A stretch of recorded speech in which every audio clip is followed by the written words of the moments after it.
must be okay for you guys because you can practice at home, no problem, no? Yeah. In fact, Neil, I haven't picked up a diet in months. you guys must be putting in like twice as much practice as have you ever put in. We should be. We should be. Oh yeah, I know. I've got the same. I've got loads of stuff to do around the house and I haven't done any of it. Have you ever tried that? Like over the last couple of weeks, like both like filming each other and trying to compete and have a game of darts at the same time? Yeah. On Tuesday, I've signed up for a tournament online. Yeah? From players around the world. Yeah, players from Wales, Australia, England. Wow, that's wicked. So, yeah. But have you done one locally? No, you haven't done one locally. No, I actually asked. I asked to organise one. And I don't think I got anything back. Yeah. I mean, you could just do something between a couple of you, can't you? You could just do like a training one. Oh, here he is. Yeah. The little angry one. Oh shit! You're recording again. Yeah. Well, don't worry. I'll beat you out like always. Don't worry. Half of your stuff doesn't make the video anyway. When you go on. Yeah, it did. You got me swearing and put it on the last one. Justin, how you doing? So we're actually missing one from the dream team, no? From the four of you. Who's the guy missing?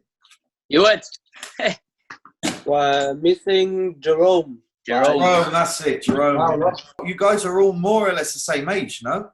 Are you all the same school year? Well, the same age, yeah. Yeah, we're all the same school year, the three of us, yeah. Right, so what's the plan in the future? Because, I mean, that means that, are you all going away to uni? No, I'm staying. I'm staying.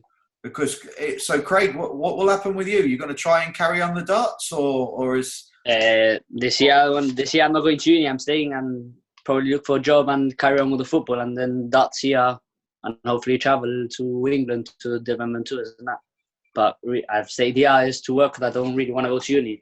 And I'll just carry on with my football like I am now and my darts. Right, okay. Like a sabbatical. Tell me, guys, I was interested to know, because I couldn't remember how many years the professional tournament has been in Gib. And coincidentally, it's 2013 was the first one. Yeah. Not only was 2000 the first one, I looked at the Junior League, and the reinvention of the Junior League was 2013. Is that coincidence? Yeah, it's coincidence. I don't know. Honestly, I wasn't aware. No, it just seems like there was been a resurgence over the last sort of 7 years. Well, the Junior League was around when I started playing when I was around 5 or 6. Yeah. It used to be in the college Cosmos who didn't do organising the leagues and that. But then stopped for a few years. When I was 8 or 9, it stopped. And then obviously when Alex and Jeremy brought the youth back, it started in 2013. That's when I came back and I started playing again. And the interesting part for me is, are you all from darts families, or is it you just saw it on? Not at all. You saw it. You all saw it on. Yeah. You saw it come to Gib. You saw the TV, and you thought, you know what? I'd love to give that a go. Honestly, I was walking one day, like normally for here, from under my house with my friends, and Alex just stopped me and he asked me if I wanted to play darts, and I said yeah. And ever since, that was 4 years ago. I've come from a darts family basically. Yeah. I used to play when I was younger, but then stopped for a while, and for some reason just picked up the darts again. Had a board at home and just threw, and eventually I liked it even more. So I didn't even know Sean played darts when I was in the college when I was younger. But I mean, it's a good hobby, really, because I mean, you're not going to make it a hobby now. It's become a bit of a business. But what I'm saying is, it was great because you could do all your activities, and you got a dartboard in your bedroom. You could just practice till your heart's content. No. That's the good thing. So before when I was younger, it was just seen as an excuse to be away from the house on a Friday nights. That's what everyone thinks nowadays. Yeah. No, that's what it used to be. I mean, everyone thinks it's a pub game, and no one takes darts seriously. So when we go out and we do all this stuff, people don't really think, wow, darts is... They just think it's another sport, it's a pub game, and no one really takes any interest. Yeah, like he said, like in the times of Eric Bristol and that, it was just like on the stage you just smoke or you or whatever. It wouldn't be like Drink alcohol. Now it's more strict. Yeah. What really, I don't know if it's changed because I haven't seen a game. I mean, I follow what you guys are doing and flying the flag proudly, like all sports, no? But what really used to get to me, because I used to play for Gibraltar United and we had quite a big stud setup at the old Oddfellows goal. Oh yeah, I remember that place. And even though I'm a big maths fanatic, maths was my strong point at school. I could never get down to the pressure of playing a big game and discounting the points all around. They used to sit around and said, how do they do it? Comes natural after just practicing. Yeah, it just comes natural. But it goes to what you said. For me, it's not a pub game in a million years. The mental strength you need to have to concentrate. Then when you're marking and all the rest, you need to be really, really, really sharp. Like they say in football, like 80% is just how your mindset is. Like in darts, the same. For me, it's 80-20. The practice, if you're natural, your mindset has to be good. If it's not good, you go into a darts game and you know you're playing against someone better and you say you're going to lose. The game's already lost before you even started. Darts game, at the end of the day, you have 3 darts and shoot against the boards. You can't. You have to be confident. You run the player. That's it. Really.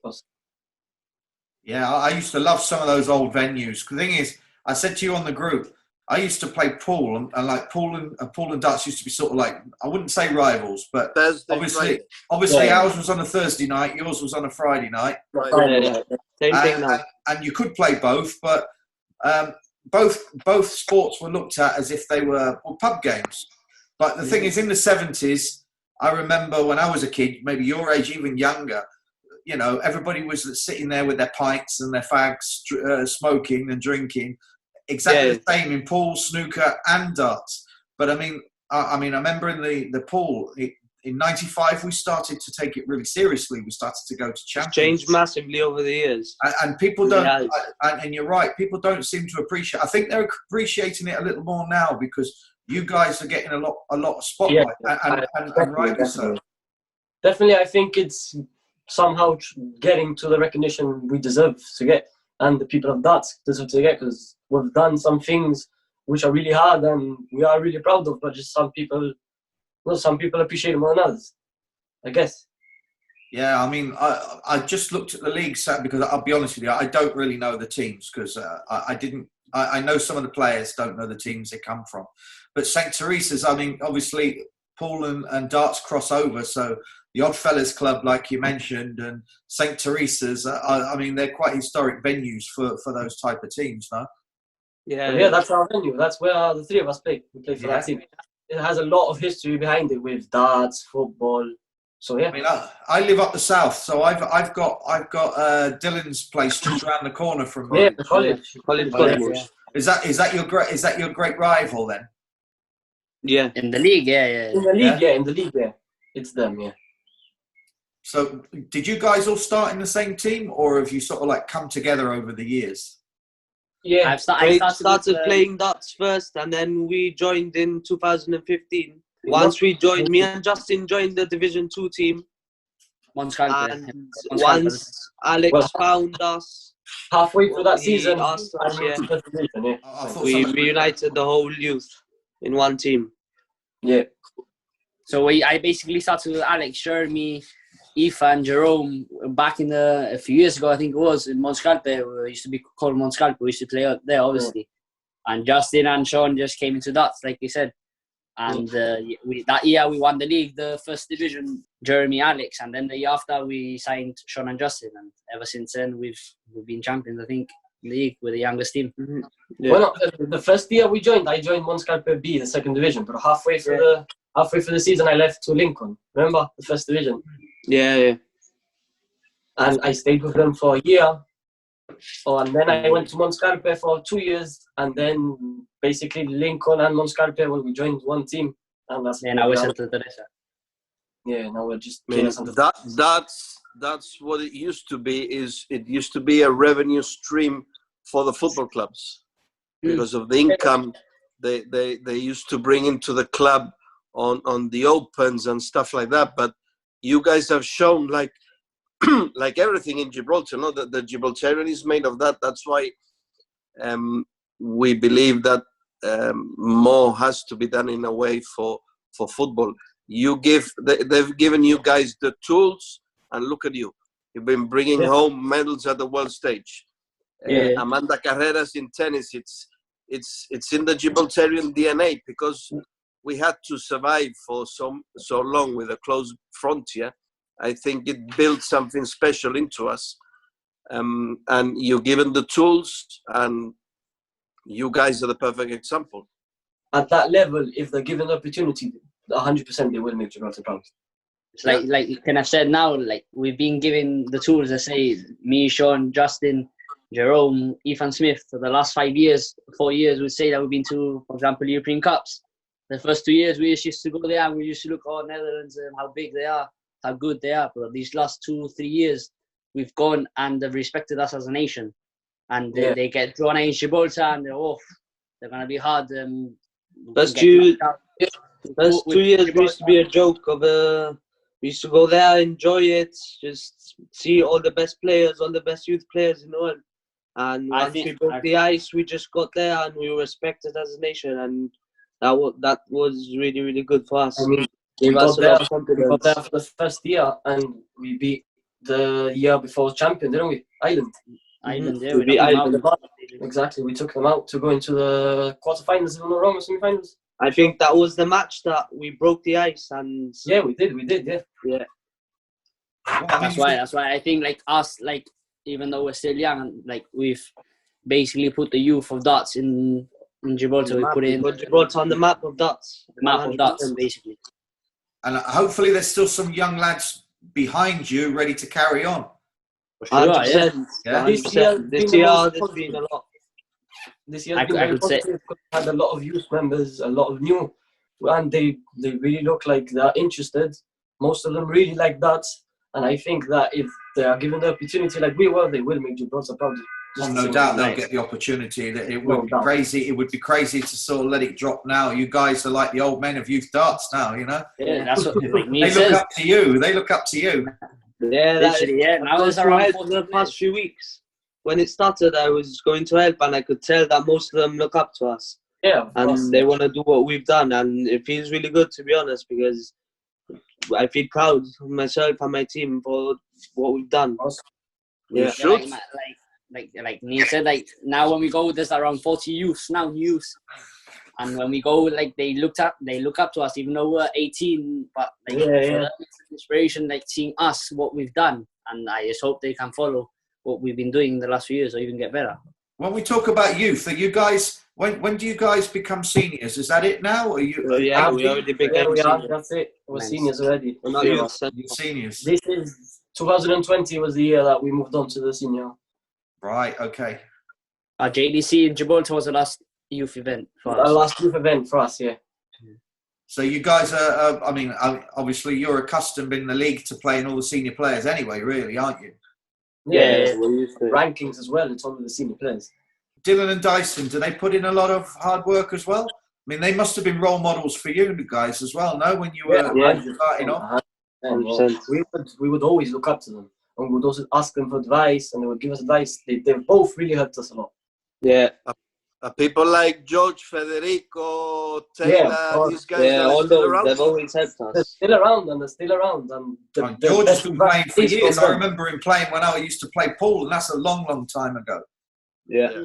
George especially will shock you sometimes, and sometimes he just thrashes you. He can thrash you, and you won't even realize, and you're like, wow, you still got it. And maybe not even that. Like when we used to travel for European Cups, and they used to put a post on Facebook or something, and just a comment from George or of course, playing, just saying good luck, and that gives you motivation. When we won European Cup, or when we were playing the World Championships, and then we would finish the matches, we would go in the group, and all of Gibraltar would all be like cheering us on.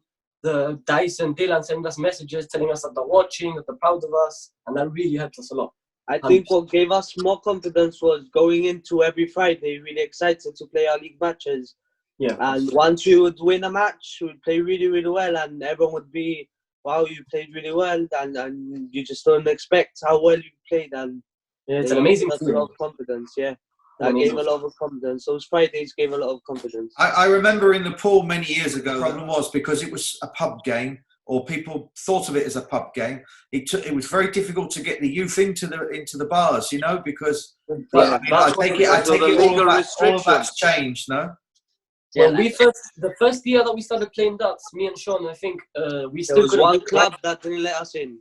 Yeah, no, but when we first started playing the rankings, we could not play. That was later in the AGM when everyone voted that we could. Everyone thought that would give us a chance. And since I think it's been now 4 or 5 years that we've been able to play the youth. Yeah, around 2 years. But like these people said, like when I was 14, I don't think Sean and Justin were playing yet. There was this club, I don't know, you remember the one in Ocean Village, Champions. Quarterdeck. Yeah. Champions. I was gonna sign, but obviously I was around 14 and I couldn't play in a pub until I was 16. So I wasn't able to play until I obviously turned 16, and then I started competing in the men's league. We always used to get around it because they ended up with a rule that said you had to have a responsible adult.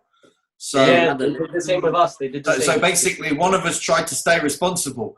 The youth team member, you know. You're 60 and you're still not responsible. 60. Come on, hold on a minute. I'm not that old. Where do you think the change, the resurgence came? Was it down to the insistence of Alex that you mentioned, who didn't give up and kept trying to raise the awareness amongst the younger generation? Yeah, 100%. Alex had a really Alex and Jeremy, both of them have a really huge part in this. They both worked really hard to get to where we are now. A big reason why us three and Jerome and Ethan had succeeded. If it wasn't for them, we basically wouldn't have gone anywhere. He used to make us train. He used to say Saturdays we'll come in to train, and he would make sure everyone would get there. He would have also plans. He would always have the training sessions planned. Same with Dyson as well, when he was our coach for the last. Not only that, when we were younger in the youth, Alex and Jeremy, we used to play on Wednesdays, like the leagues and the rankings, and like they did it out of their own good because they didn't really need to because they weren't getting paid. They did it as a hobby, I suppose. Every day at 6 o'clock till 9 o'clock every single week, and then obviously when closer to the European Cups, World Championships, and that, we used to train maybe at 10 in the morning, like Justin said, on a Saturday. Yeah.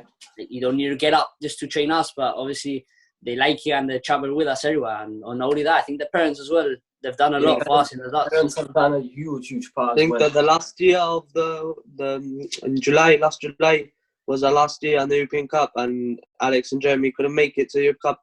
And we had the support of our parents, and I think that gave us a lot of confidence as well, because we had our parents backing us up the whole way through.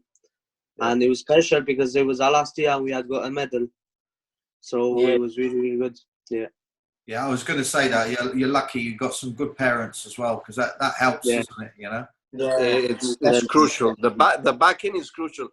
In one of the football episodes, Kyle Goldwyn Sheena was talking about that he's now coaching, right? And you guys won't find out till probably 10 or 15 years' time. But I was telling Kyle that I got to a stage where I enjoyed more the coaching from seeing the satisfaction, and that's probably what's happening to Alex. He's enjoying teaching and seeing the results on U4 than him. No, Alex stopped playing and being successful. He stopped playing darts. Stopped competing. He had an injury, but he was still playing. But once he got the youth back up, he just put most of his time just to us. I tell you, it's more enjoyable. You'll tell me in 20 years' time when you've retired and you see the next batch of you guys, age 13, 14, 15. It's much more enjoyable. I understand you, because like we were saying, when we go to help the youth and just them admiring you is a very good feeling. It's very rewarding. Craig does it now. Craig does it with the football, don't you? You've got what? Is it under fives? Under fives team? Under sixes now. Yeah, they're under fives.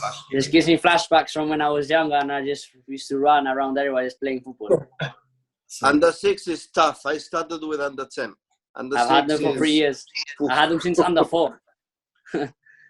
I started with Joseph Cipollina, and then as he got his new job and all that, and I said, okay, I'll take it over, and I've loved it every time. You're a sucker for punishment, mate, honestly. I coached the under 6 for about 3 months and I couldn't do it anymore. No. Gibraltar United, and I couldn't do it anymore. If you get a good bunch of players, I must have gone through my hands at GB United in terms of managing more than 40, 50 players, and I still see them in the street, and you can tell in 90% of them they appreciate all the hard work you put in for them.